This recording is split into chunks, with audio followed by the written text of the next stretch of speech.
News first ಆಯೋಜನೆ ಮಾಡಿರುವಂತಹ ಕರ್ನಾಟಕದ ಅತಿ ದೊಡ್ಡ ಇವಿ ಎಕ್ಸ್ಪೋ ಇವಿ ರೆಡಿ 2026 ನಲ್ಲಿ ಇವತ್ತು ನಮ್ಮ ಜೊತೆ ಇದ್ದಾರೆ ಹಿರಿಯ ಪತ್ರಕರ್ತರು ಹಾಗೂ ಗೌರೀಶ್ ಅಕ್ಕಿ ಸ್ಟುಡಿಯೋಸ್ನ ಸಂಸ್ಥಾಪಕರಾಗಿರುವಂತಹ ಗೌರೀಶ್ ಅಕ್ಕಿ ಅವರು. ಸರ್ ನಮಸ್ಕಾರ, ವೆಲ್ಕಮ್ ನಮ್ಮ ಇವಿ ಎಕ್ಸ್ಪೋಗೆ, ಇವಿ ರೆಡಿ 2026. ನೀವು ಬಂದಿದ್ದು ನಮ್ಗೆ ತುಂಬ ಖುಷಿ ಆಯಿತು. Thank you. ನನಗೂ ಕೂಡ ತುಂಬ ಖುಷಿ ಆಗ್ತಾ ಇದೆ ನೀವು ಆರ್ಗನೈಸ್ ಮಾಡಿರೋದು, ಮತ್ತು ಯಾಕಂದರೆ ಎಲ್ಲ ನಮ್ಮ ಹಳೆಯ ಕಲೀಗ್ಸು ನ್ಯೂಸ್ ಫಸ್ಟಲ್ಲಿ ಇರುವಂಥದ್ದು. ಸೊ ಈಗ ನಾನು ಬರಬೇಕು ಅಂದ್ಕೊಂಡಿದ್ದೆ, ಸೊ ಇವಾಗ ಬಂದಿದ್ದೀನಿ and I am very happy that the kind of vehicles that you have got in. So ಇಲ್ಲಿ ಬಂದಿರುವಂಥ ಜನ ತೋರಿಸ್ತಿರೋ ಆಸಕ್ತಿ ಎಲ್ಲ ನಂಗೆ ತುಂಬ ಖುಷಿಯಾಗಿದೆ ಸುಹಾಸ್ ಅವರೇ. ಸರ್, ಈಗ ಇ ವಿ ಅನ್ನುವಂಥ ಒಂದು ಕಾನ್ಸೆಪ್ಟ್ ಜನರಿಗೆ ಈಗ ಹೊಸದು ಸರ್. ಅಂದರೆ ಆ ಗೊಂದಲ ಇದ್ದೇ ಇದೆ, ಇ ವಿಗೆ ಶಿಫ್ಟ್ ಆಗಬೇಕಾ ಬೇಡ ಅನ್ನುವಂಥ ಗೊಂದಲ. ಸೊ ಈ ಇನಿಷಿಯಲ್ ಸ್ಟೇಜ್ ಆಗಿರೋದ್ರಿಂದ, ಅಂದರೆ ಪ್ರಾಥಮಿಕ ಹಂತ ಆಗಿರೋದ್ರಿಂದ ಜನಕ್ಕೆ ಇ ವಿ ವೆಹಿಕಲ್ಗಳ ಬಗ್ಗೆ ಏನು ಹೇಳೋಕ್ಕೆ ಇಷ್ಟಪಡ್ತೀರಾ ಸರ್? ನೋಡಿ, ಭಾಳ ಒಂದು ಇಂಟ್ರೆಸ್ಟಿಂಗ್ ವಿಚಾರ ಹೇಳ್ತೀನಿ ನಿಮಗೆ. ಜಗತ್ತಲ್ಲಿ ಎಲ್ಲಕ್ಕಿಂತ ದೊಡ್ಡ ಭಯ ಆಗೋದು ಜನರಿಗೆ ಚೇಂಜ್. ಜನ ಚೇಂಜ್ ಬೇಕಂತಾರೆ. ಆ್ಯಕ್ಚುಲಿ ಚೇಂಜಿಗೆ ಚೇಂಜನ್ನು ಅಕ್ಸೆಪ್ಟ್ ಮಾಡ್ಕೊಳ್ಳಲ್ಲ ಜನ. ನೀವು ಜಗತ್ತಲ್ಲಿ ಯಾವುದೇ ಹೊಸದು ಏನೇ ಬಂದಾಗಲೂ ಕೂಡ ಜನ ಅದನ್ನು ಇಲ್ಲ, ಇದು ಸರಿ ಇಲ್ಲ ಅಂತಲೇ ಫಸ್ಟ್ ಹೇಳೋದು. ನನಗೆ ನೆನಪಿದೆ, ಒಂದು ಕಡೆ ಓದಿದ್ದೆ, ಫಸ್ಟ್ ಟೈಮು ಫಾಸ್ಟ್ ಟ್ರೈನ್ ಬಂದಾಗ ಒಬ್ಬ ವಿಜ್ಞಾನಿ ಹೇಳಿದ್ನಂತೆ, ಟ್ರೈನಲ್ಲಿ ಮನುಷ್ಯರು ಕೂತ್ಕೊಂಡ್ರೆ ಅದರ ಸ್ಪೀಡಿಗೆ ಉಸಿರುಗಟ್ಟು ಸಾಯ್ತಾನೆ ಅಂತೇಳಿ.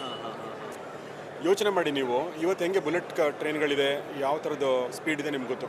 ಸೊ ಆಮೇಲೆ ನಮ್ಮ ಹಳ್ಳಿ ಕಡೆ ಅಥವಾ ನಮ್ಮ ಸಿಟಿಗಳಲ್ಲೂ ಕೂಡ ಫಸ್ಟ್ ಟೈಮ್ ಗ್ಯಾಸ್ ಬಂದಾಗ ಜನ ಅದನ್ನು ರಿಜೆಕ್ಟ್ ಮಾಡಿದರು. ಸೊ ಹಾಗೆ ಪ್ರತಿಯೊಂದಕ್ಕೂ ಕೂಡ ಒಂದು ರಿಜೆಕ್ಷನ್ ಇದ್ದೇ ಇರುತ್ತೆ.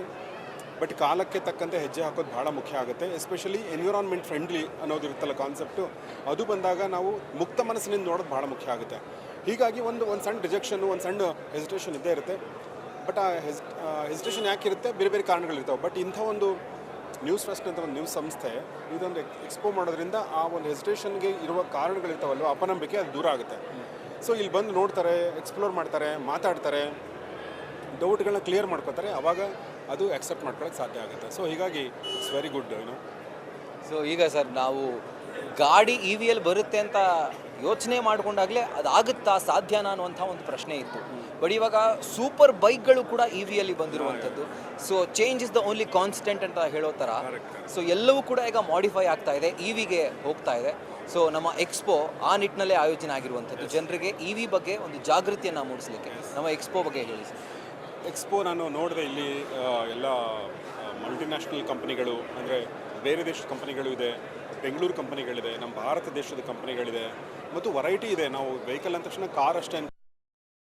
ಇಲ್ಲಿ ನೋಡಿದರೆ ಒಂದು ಇಡ್ಲಿ ಮಾಡುವಂಥ ಒಂದು ವೆಹಿಕಲ್ ಕೂಡ ನಾನು ನೋಡಿದೆ. ಆಮೇಲೆ ನಮ್ಮ ಹಳ್ಳಿಗಾಡಲ್ಲಿ ಓಡಾಡಿಸುವಂಥ ವೆಹಿಕಲ್ಗಳು, ಓಕೆ, ಆ ಥರದ ವೆಹಿಕಲ್ಗಳು ಕೂಡ ಇದೆ. ಅಂದರೆ ಬರೀ ಒಂದು ಎಲಿಟ್ ಕ್ಲಾಸಿಗಲ್ಲ, ಒಂದು ಉದ್ಯಮ ಮಾಡೋವಂಥವ್ರಿಗೆ. ಈಗ ಆಟೋಗಳು ನೋಡಿದೆ ನಾನು. ಆಮೇಲೆ ನಾವು ಟಮ್ ಅಂತ ಕರಿತೀವಲ್ಲ, 7 ಸೀಟರ್ಗಳು. ಸೊ ಹೀಗಾಗಿ ಇಲ್ಲಿ ವೆರೈಟಿ ಇದೆ. ಆಮೇಲೆ ಕಮರ್ಷಿಯಲ್ ವೆಹಿಕಲ್ಗಳು, ಲಾರಿಗಳಿದೆ, ಟ್ರಕ್ಗಳಿದೆ. ಹೀಗಾಗಿ ಎಲ್ಲ ಥರದ ವ್ಯಕ್ತಿಗಳಿಗೂ ಇಲ್ಲಿ ಒಂದು ಅವಕಾಶ ಇದೆ.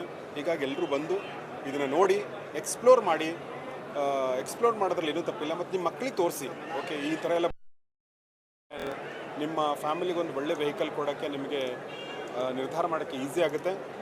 ಎರಡನೇದೇನೆಂದರೆ, ನೀವು ಕೂಡ ಪೊಲ್ಯೂಷನ್ ಫ್ರೀ ಅಟ್ಮಾಸ್ಫಿಯರ್ಗೆ, ಅದು ತುಂಬ ಒಳ್ಳೆಯ ಮಾತು. ಯಾಕಂದರೆ ಮದರ್ ಅರ್ಥಿಂದ ನಾವು ತಗೊಳ್ಳೋದೇ ಹೆಚ್ಚು, ಕೊಡೋದು ಕಮ್ಮಿ. ಸೊ ಇದು ಒಂದು ಚಿಕ್ಕ ಹೆಜ್ಜೆ ನಮ್ಮ ಕಡೆಯಿಂದ ಆಗಲಿ, ಭೂಮಿ ತಾಯಿಗೆ ಕಾಂಟ್ರಿಬ್ಯೂಟ್ ಮಾಡೋ ಥರ ಆಗಲಿ ಅಂತ ನೀವು ಹೇಳಿದ್ರಿ. Thank you so much sir, ನಮ್ಮ ಎಕ್ಸ್ಪೋಗೆ ಬಂದಿದ್ದಕ್ಕೆ. Thank you so much sir. Thank you sir. So ಹಿರಿಯ ಪತ್ರಕರ್ತರು ಜೊತೆ ಸ್ಟುಡಿಯೋಸ್ನ ಸಂಸ್ಥಾಪಕರಾದಂತಹ ಗೌರೀಶ್ ಅಕ್ಕಿ ಅವರ ಮಾತನ್ನು ಕೇಳಿಸ್ಕೊಂಡ್ರಿ. Change is the only constant. So change ಭಯ ಪಡುವಂಥದ್ದೇನಿಲ್ಲ, ಆ ಬದಲಾವಣೆಗೆ ತಕ್ಕಂತೆ ಹಾಕಿದ್ರೆ ಅದು ಉತ್ತಮ ಅನ್ನುವಂಥದ್ದು ಅವರ ಮಾತಿನ ಅರ್ಥ ಆಗಿತ್ತು. ಕ್ಯಾಮ್ರಾ ಪರ್ಸನ್ ಶಿವಾನಂದ್ ಜೊತೆಗೆ Rahul Dayan, news first Bengaluru. News first ನಿರ್ಭೀತಿಯಿಂದ ನಿಮ್ಮ ಪರವಾಗಿ.